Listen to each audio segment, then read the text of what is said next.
Hi and welcome back to the channel, ladies and gentlemen, members of the Arsenal fan base, lovers of the Arsenal Football Club. It has just finished. Real Madrid 1, Arsenal 2. Can you believe it? I personally cannot believe it. I cannot believe it. Oh my days. You remember that scene in Coming to America when Prince Hakeem is lining up to use the toilet, and then one of his homeboys who's serving in the arena is kind of walking past and drops his basket and goes, "I cannot believe it," and goes hysterical. That's the same feeling. Mood. #mood. I just can't settle. I cannot settle. This is my 11th time trying to get this recording in, but I just lose the plot at some point and just go off on a tangent talking about a player. And you probably know who that player is. He's man of the match for everyone today. You cannot tell me he's not your man of the match, because everyone stepped up, but one player in particular was just colossus. He was, we'll get into it. But boy, how did we finish 5-1 on aggregate against Real Madrid? Who saw that coming? No one saw that coming. I was confident we'll get past Real Madrid, but not 5-1 confident. Ridiculous. Let's get into it. Starting lineup, not so different from the first leg. In fact, very identical to the first leg in the sense that David Raya was in goal. Jurgen Timber right back, William Saliba right centre half, Jakub Kiwior left centre half, and Miles Lewis Kelly as a left back today. Then in the middle of the park, we have Rice, Partey, and Odegaard. And then up front was Bukayo Saka down the right, Mikel Merino down the middle, and Gabriel Martinelli on the left. And the game kicks off. Within the first couple of minutes, the ball is in the back of the net. And, luckily it is ruled offside. But still, pressure from Real Madrid. They were trying to be physical. Alaba trying to get Saka injured or what. I don't even know what it was, but he was too physical today. However, Saka nullified this guy. And that is someone I rate really highly, since he played for Bayern Munich and, went to Real Madrid. It's a world-class defender. But yet, came up against Bukayo Saka today. Yeah, but anyway, the boys are trying to settle in, first 10 minutes they're trying to settle. We get a corner. Nothing comes of it, but then soon after, the ref is seen stopping the game when the ball goes out of play, and he's running down to the touchline to take a look at his monitor.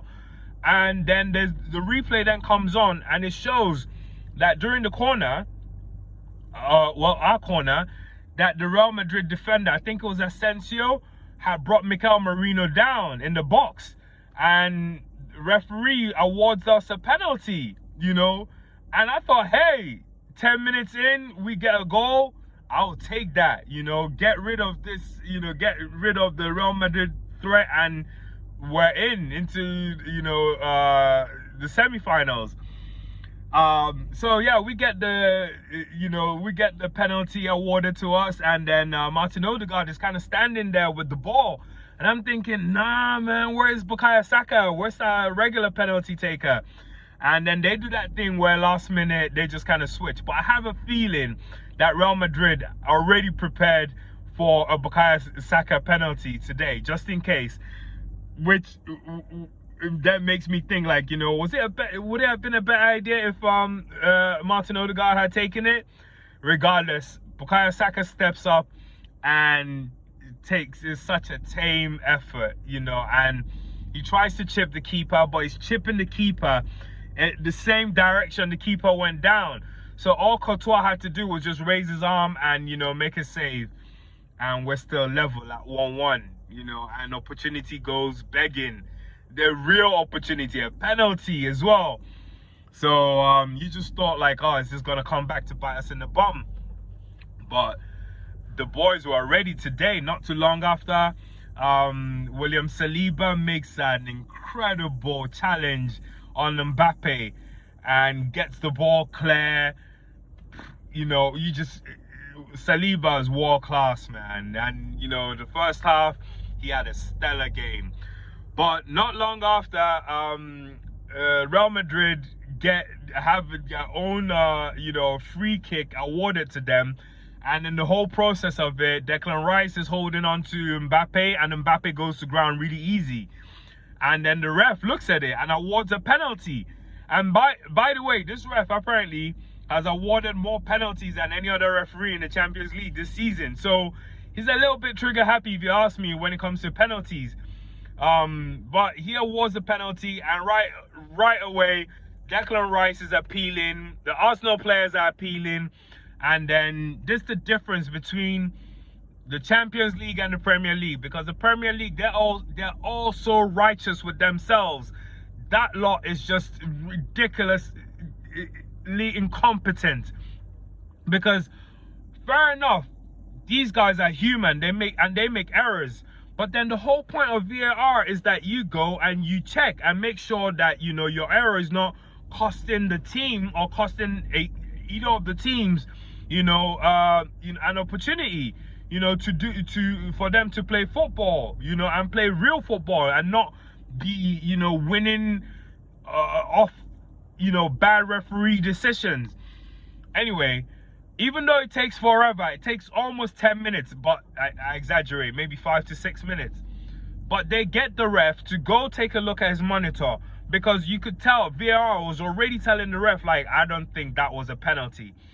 Ref goes to his screen, takes a look at it, doesn't waste too much time, waves it off, calls it back, and is like, even rescinds the yellow card he actually gave Declan Rice as well. And we're back to level. Well, even though the penalty was never taken, but we're still level at 0-0, and you just thought, like, whoa, we just got away with one. So yeah, before the close of the half, we get a few chances. Odegaard had a chance, but he passed it, and you're thinking, like, why is this guy, man, he's not shooting? He's kind of like, laying off responsibility to someone else, but Declan Rice was taking authority, and at the end of this whole thing, we're going to talk about something anyway.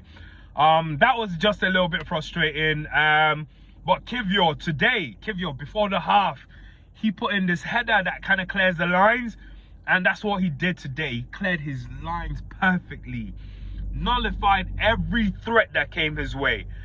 But yeah, the pressure was on there before the half, and you kind of were looking, because the ball fell to Odegaard a lot of the time, but he couldn't, ease the pressure. He couldn't find a pass. He couldn't find, a way out.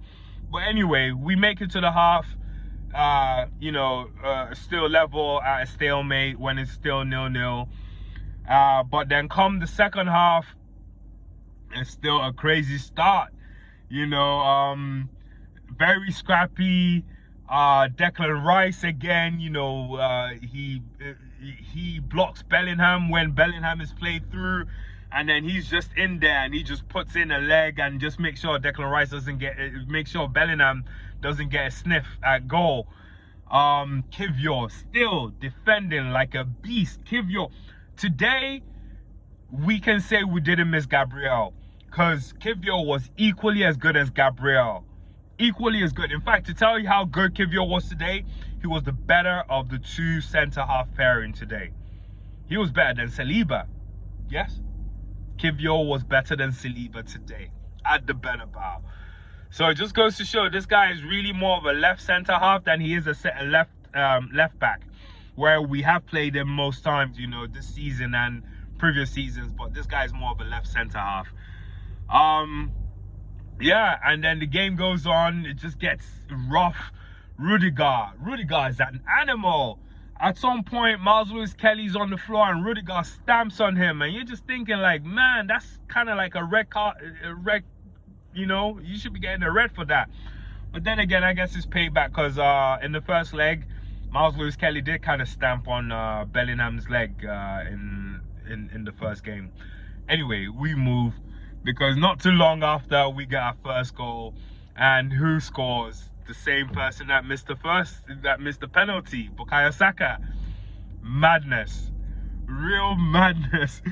And he starts it off, and he gets the ball to Odegaard, but he's still running down the line. He's got his eye on the ball. Odegaard then lays off the ball to Merino, and Merino, with the assist, lays off the pass for Saka, and Saka, with an incredible deft touch, lifts the ball right over Courtois to get us 1 goal up, and we are 4-0 on aggregate at this point. And Saka, with his usual celebration, you just thought, like, oh my God, like, you know, we are through and we're cruising. Yeah, that's what you thought, until Saliba dilly-dallies on the ball, loses concentration.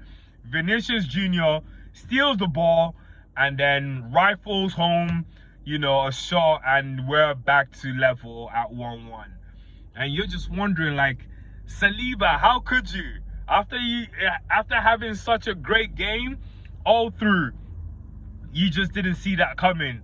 You know, he did. I don't know what it was. It was just a lapse in concentration. That's all it was. But still, Arsenal, the game suited us all the way, because there was a lot of stop-starts. Real Madrid never got into the flow of the game, and Real Madrid's only option seemed to be crossing the ball into the, you know, into a penalty box, but there was never anyone there that could, you know, really, you know, do damage. In the sense that the people that usually do damage are, you know, the Benzemas, the Cristiano Ronaldos, but Mbappe was nowhere to be found today. In fact, at some point he had to be subbed off, you know, because he picked up an injury. Yeah, but 1-1, Declan Rice, Colossus today. Colossus. Between, there's no, everyone played really well, but at the same time, I can't even say anyone came close to getting man of the match from Declan Rice today, because he was just everything we needed today. Everything we needed Arsenal to do in the tie, this tie against Real Madrid. Declan Rice did everything, both in the first leg and this leg as well. Man of the match today. Come the 90th minute, still a bit of drama at 1-1. Raya makes a save from Brahim Diaz, and then Endrick as well. But I think he overhits the ball. Then Odegaard has a chance. Finally, he shoots. And it was with his right foot as well, but Courtois saves. And then, just as you thought the game couldn't get any better, last minute, who breaks free? Gabriel Martinelli. And I think Mikel Merino gives the assist again today. So he had 2 assists under his belt today. And Martinelli with a great right foot finish, just like Henry, you know, and we are 2-1 up, finishing 5-1 on aggregate. Incredible. Now let's get into it. Let's give everyone their flowers. Let's start with David Raya. David Raya, I'm going to give them ratings as well today. David Raya, 9 out of 10. Couldn't do anything about the goal. It was on Saliba. 9 out of 10 for David Raya. Made great saves, both in the first leg and this one as well today. He's just been, he's like, he can be contender for player of the season as well. Consistent all through.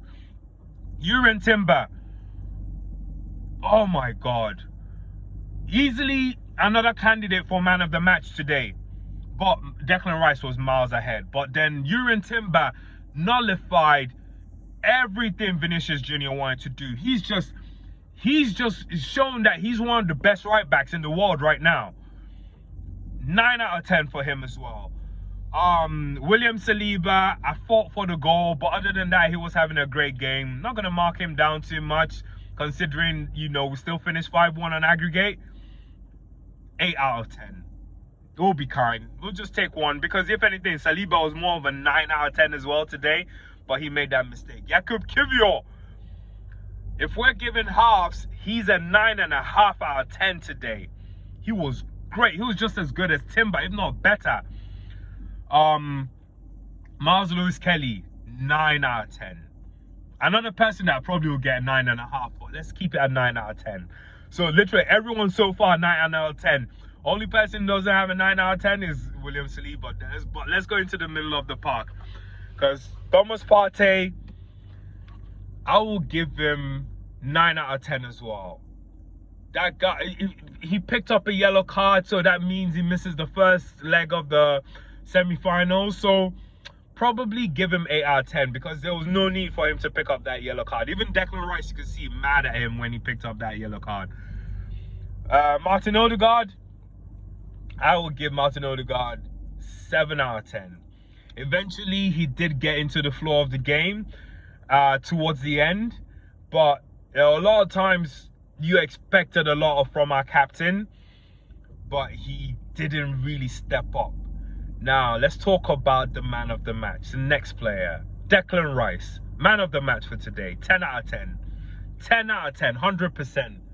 Didn't put a foot wrong. Played with authority. And then this is what I'm going to talk about, talking about the armband and the captaincy of the club. Odegaard needs to give up that armband. It's weighing him down. There's too much expectations on him. He can't play every game. He's been great for us. But right now, in terms of who is a driving force, who's the one that the players look to and say, yo, if he's doing it, I want to be like that. And that's Declan Rice. Declan Rice was all over that pitch today, doing everything, cleaning up, driving forward, intercepting, everything. 10 out of 10, man of the match. Yeah, let me not go. I need to round up real quick. Bukayo Saka, 9 out of 10. Even though he got subbed off at some point, but 9 out of 10. Bukayo Saka gets us that goal, even though he missed the penalty, still 9 out of 10. Alaba, couldn't play him today. He dealt with Alaba. Strength, skill-wise, pace, everything dealt with Alaba. Mikel Merino, 9 out of 10. 2 assists, no goals, but 2 assists, crucial assists, 9 out of 10. And then Gabriel Martinelli, 7 out of 10, same as Odegaard. Because the two of them were frustrating today. They were the ones that were a little bit frustrating, could have done a little bit more, but still had a good game. Grew into the game towards the end. Martinelli with the goal, probably he got a goal, so 8 out of 10. 8 out of 10. And just like that, we're through to the semi-finals. We face off PSG. Luis Enrique's team, we've already faced them earlier in the season in the Champions League, but we faced them again in the semi-finals. Different kettle of fish now, because they added some quality to their squad in January, and you know, you could just never tell. We take it each game as it comes. Still, I cannot believe it. Thanks for watching. I wish you all peace and love. Go back and watch that game if you haven't watched it. Watch both legs. Best game, best feeling. If you're an Arsenal fan, us beating Real Madrid is just right up there with right up there with beating Man City or beating Man United or beating, you know, any top club. Thanks for watching, and see you all later on.